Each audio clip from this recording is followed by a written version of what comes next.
Hello and welcome. I am so happy to connect with you again.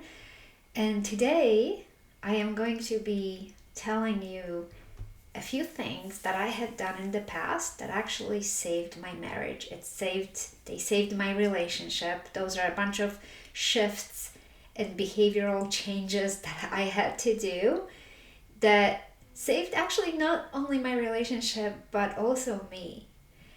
And I remember doing a presentation, a whole presentation on it. It was like a keynote presentation, and I think I entitled it "What I Had to Do to Save My Marriage," and I invited some people to it. And of course, there were those comments. Why is it always me that or us women that have to do the work and save the marriage? And again, I can't stress enough that you're not really doing those things. They're not really just for your relationship. I mean, first of all, if you want to have a happy relationship, then yes, there is some effort that is required. But really, all those things, all those issues and problems and challenges in your relationship, they're really pointing you toward your own healing, understanding your wounding, understanding your programming, and understanding all the things that really don't serve you.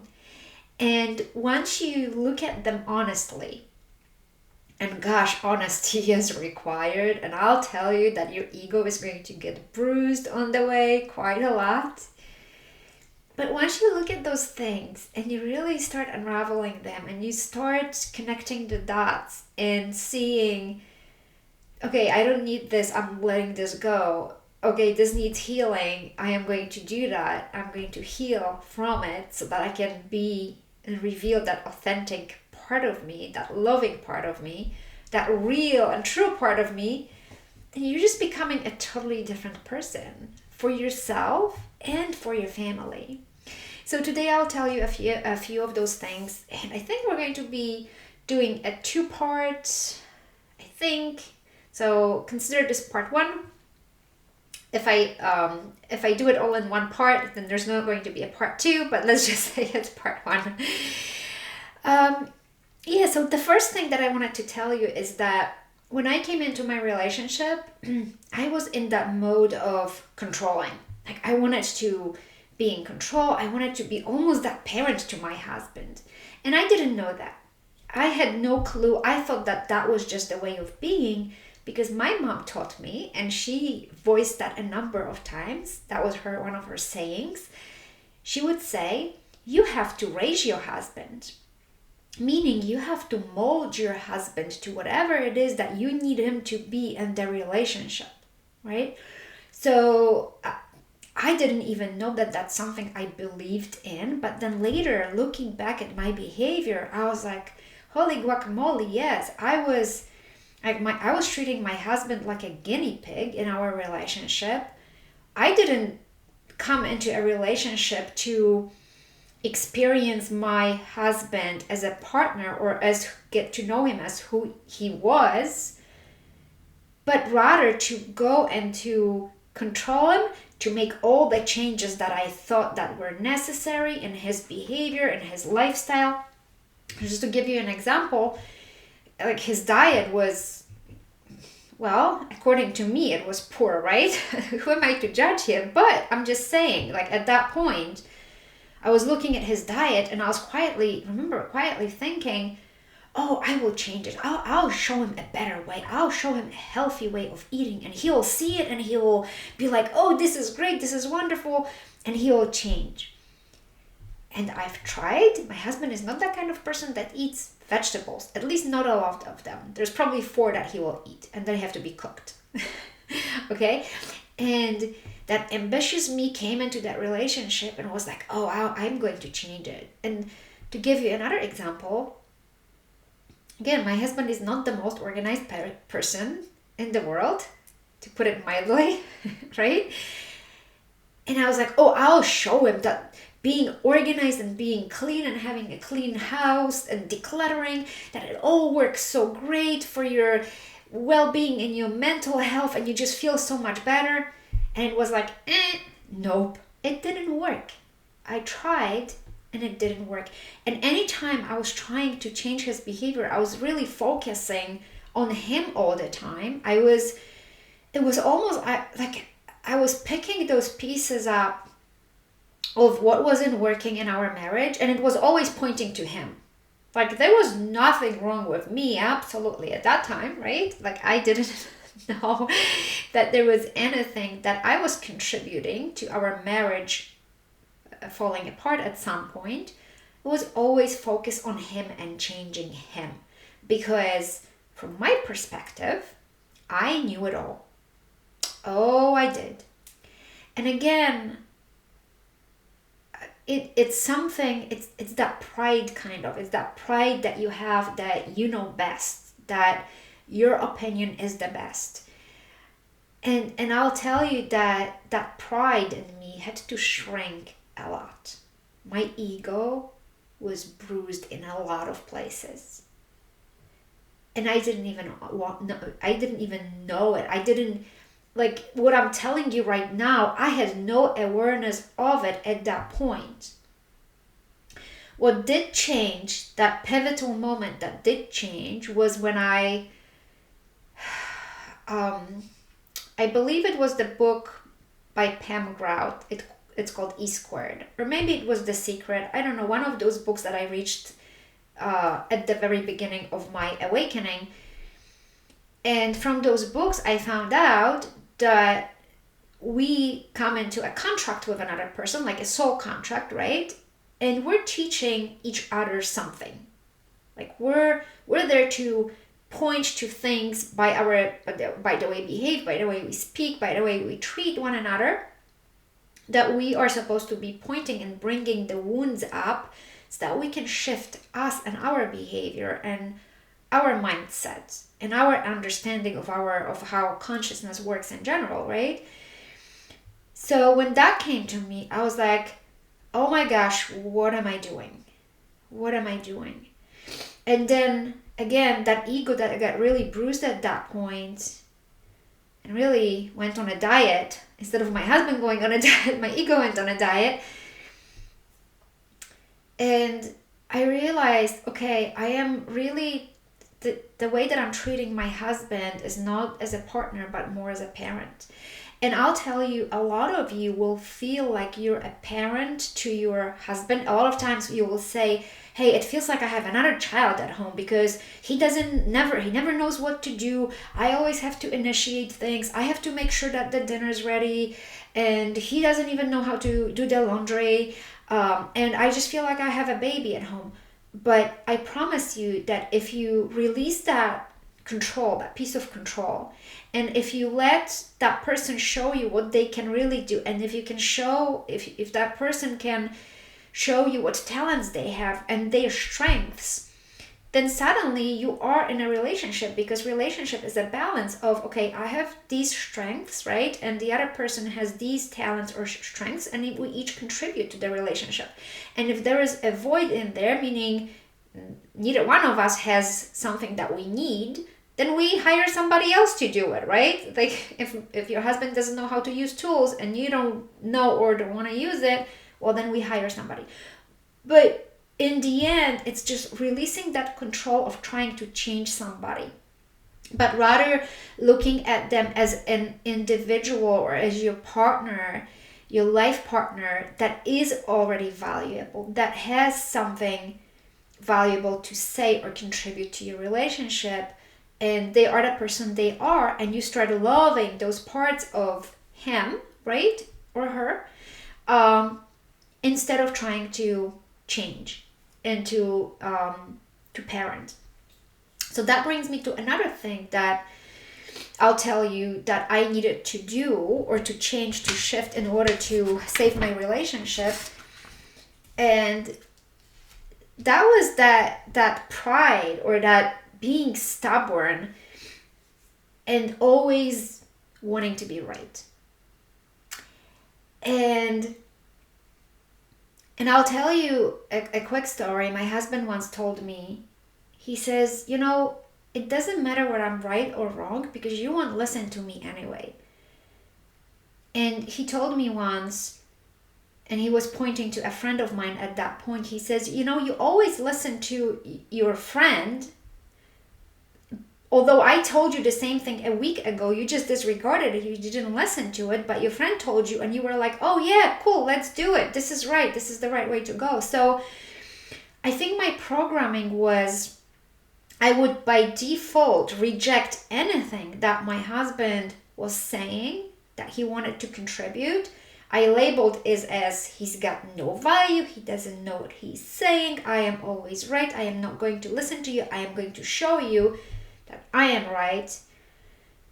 And that was happening by default. That was just like my subconscious programming that was kicking in, right? And it was really hurting our relationship because my husband could see that I was listening to my friend who told me the exact same thing he had, but I would not listen to him. And so what I had to start doing is really taking into consideration, okay, maybe my husband actually has something valuable to say. Maybe the things that he says are right for the situation. They don't have to be always, but at least have a dialogue and a conversation and don't reject it just by default, right? I think this kind of behavior came from my deep wounding of not wanting to be wrong. Because in childhood, when I was wrong, meaning when I wanted to have an experience or make a decision and that decision wasn't such that my parents would approve of, then there was punishment, right? So anytime that I would try to either make a decision or experience something, then I would have to be like thinking first, okay, are my parents going to like it? Am I going to be approved for it? Or am I going to be punished for it? So anything that gained an approval, and anytime that I was right in my decision making, then I was good, I was safe, I was of value. Anytime I made an error, I wasn't. I was punished for it, right? So now admitting to my husband that I'm not right, it would be like well, in my mind anyway, it would be like admitting that I had no value, that I have nothing to bring into my relationship. That was very faulty and limiting belief system that I carried with me and carried into my relationship very much unknowingly. But again, that's something that I had to let go of. And stopping and kind of listening to what your partner needs to say or has to say. And also, the other part of it, admitting when you're not right, when you're wrong, or admitting and saying, hey, you know what? That idea that you had, that was a really good idea. And oh my gosh, at that point of my journey back then, those words wouldn't even come through my throat. It was something that I couldn't do because to me it was almost, again, like treating our relationship like a competition. Who's better at it? Who's got better things to give? Who's got more knowledge, more talents? Who's got better ideas, right? To give. And really a relationship isn't a competition, but I know a lot of times we treat it like that because we just want to prove our value, and this is exactly what I was doing. It was a part of my wounding, my childhood wounding. So I went and I corrected that. I remember my husband, first time when I told him that he was right. And I know that he got into that mode of trying to explain to me, like he was like, really, this is the right things to do, and he was trying to show me all the pros and cons of why we should do it that way. And I remember when I told him, like, yeah, you're right, we should go with that. Like, he literally went silent and blank and didn't know what to say. It was like that awkward moment of silence when finally, when he got his voice back, he was like, oh, wait a second, you're actually saying I'm right? Like, what's going on here? Is there a catch here? What am I not seeing? And because he constantly before had to argue with me, right? It was just like that competition, that kind of arguing, and once it stopped, then he needed to get used to that part of me that was actually acceptant of his ideas. Okay, what else? Let's see, I'm looking at my notes here. Oh yeah, okay, so this is a big one, and it might not be true for some of you, and it relates to a parent figure. So for me, let's say my father figure, right? I admire my father for a lot of things that he had done with his life, how he was able to build his business, how he was always able to find solution to things, being creative thinker, being a very good at analytical thinking, and being able to come to a situation with not only an open mind, but that kind of neutrality that really didn't steer him wrong. Because if we come from that emotional space, then we sometimes get steered by emotions, but he was able just to come with it as point of neutrality and really solve a lot of problems. And my husband, not that he's not creative or doesn't, because he does, right? But at that point I didn't see it because I was trying to compare my husband to my father. And oh my gosh, this is probably like one of the worst things that you guys can do, to either compare in a good way or a bad way. Well, in a good way, I guess that would work. But when you say to your partner, oh, you're behaving like your mom, which my husband did tell me a few times that I was behaving like my mom, and I was, not that it was kind of him, right? But he was just honest and truthful, and at that point I was getting furious when he was saying it. But oh my gosh, yes, I was bringing a lot of those the pre-programmed behavior into my marriage that I'll also tell you about. But when I was trying to compare my husband to my father, and instead of looking at the talents and the strengths that he had, but looking at what he didn't as compared to my father, that was really hurting my husband. It was hurting his self-worth, the sense of self-worth or self-esteem, because here I am, the most important person, or one of the most important people in his life, who's telling him that he's not enough. So whether I told him, hey, my father would do it like that, or my father always does this and it just works better, or just glorifying my father figure and kind of just pushing my whatever my husband had to offer at that point, pushing it aside and not seeing it, or focusing on the lack of, then obviously it doesn't take a genius, right, to know that you're going to really be putting some serious dents in your relationship. And so I guess I'm just encouraging you to take a look at those things and see if you're focusing on something that your partner doesn't have, or if you are really making an effort to focus and to praise the other party for the things that they do contribute to the relationship. And hey, I'll tell you, because some of you might be saying right now, well, my husband, so he doesn't really do much when he comes home from work. He just knows how to play on his games and maybe watch TV, right? And at some point you might just discover that you guys are balancing yourself, and maybe you overextending yourself and sacrificing yourself and doing everything like that has to be done perfectly. And although you are out of energy, but you still decide to do those things, right? Maybe it isn't such a great thing. Maybe what your husband or partner is trying to tell you is that, hey, let's balance it out a little bit. I come from work, I'm tired, and I feel like sitting on the couch and watching Netflix. Well, maybe you should too. And I know there is going to be laundry that is not done, or maybe something else, but hey, the laundry is not going anywhere, right?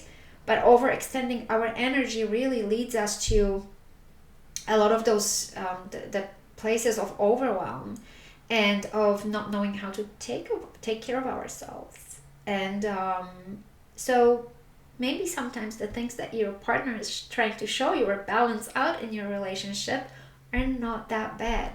Again, are you speaking from the place of your programming right now, saying that a person should sacrifice their health, right? Or if they feel like they want to rest, no, there are things to be done. You need to be hardworking, right? Or that the whole glorification of hardworking, of a hardworking person. And I know, again, that's a part of my programming. I am recovering workaholic, right? Because I have to pace myself. I had to come to a place where I'm like, well, no, I need to take breaks. I need to take care of my energy. And again, if that's something that your partner is showing you, then maybe take a look at it as not as their fault, but maybe a good thing. All right. What else?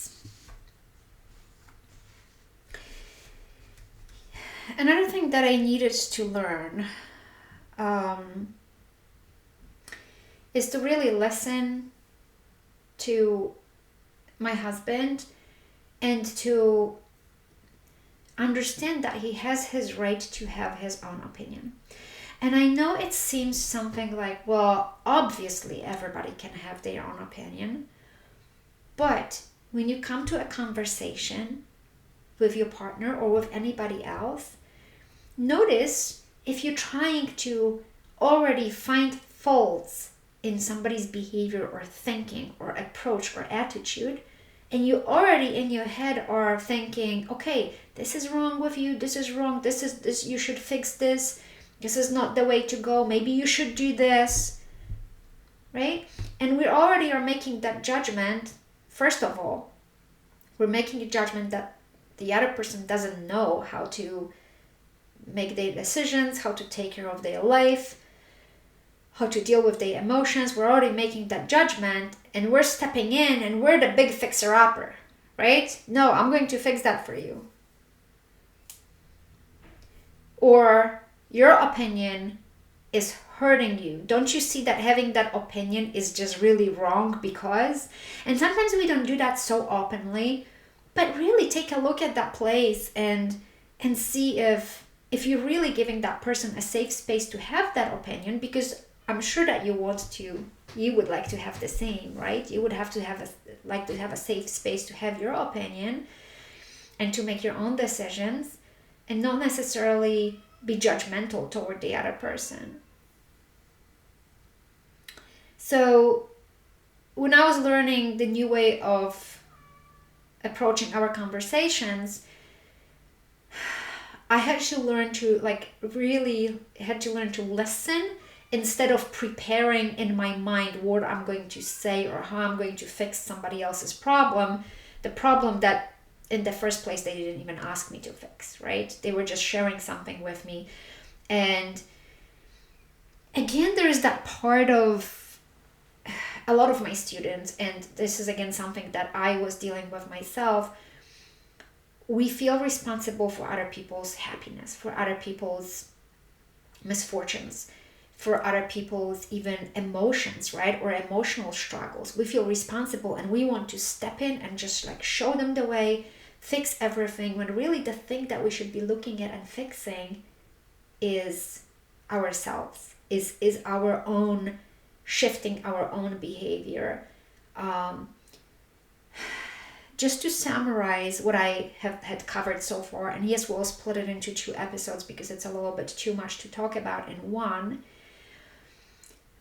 I just would like to point to you that any time that you're focusing on another person and seeing faults in them and trying to fix them and trying to go in and control them, this is the time that you should be looking at yourself and your own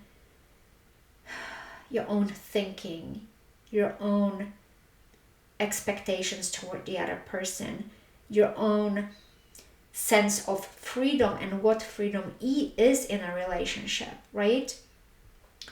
Am I giving that other person a freedom of being and expressing themselves as they are? Or am I trying to fix and control? And here's the thing. If I'm trying to fix and control the other person, that means that there is a lot in that person that I am not acceptant of, that I'm just having trouble accepting. Because trying to fix something, meaning that it's not the way you want it, so you're not accepting it, you're trying to fix it. Yet the things that that other person is reflecting, the things that you're trying to fix are really the things that you carry in your own field that you have trouble accepting. And instead of focusing on yourself, you're seeing those pieces and that other person, and you're like, that person needs fixing. That person needs some tuning up. That person needs a change of perspective. That person is hurt. That person has real issues. Like me? No. And I'm going to go and help them. No. Don't do this. Please stop right away. Whenever you find yourself trying to go and fix another person, ask yourself a question. Okay, what am I not accepting in that person that I think needs fixing? And look for that piece in your own behavior. Look for that piece, because this is the wounded piece, the piece that is in the way of you seeing your own light and seeing how beautiful of a person you are, and then shift that perspective in you instead of trying to go and control or fix, quote unquote, another person.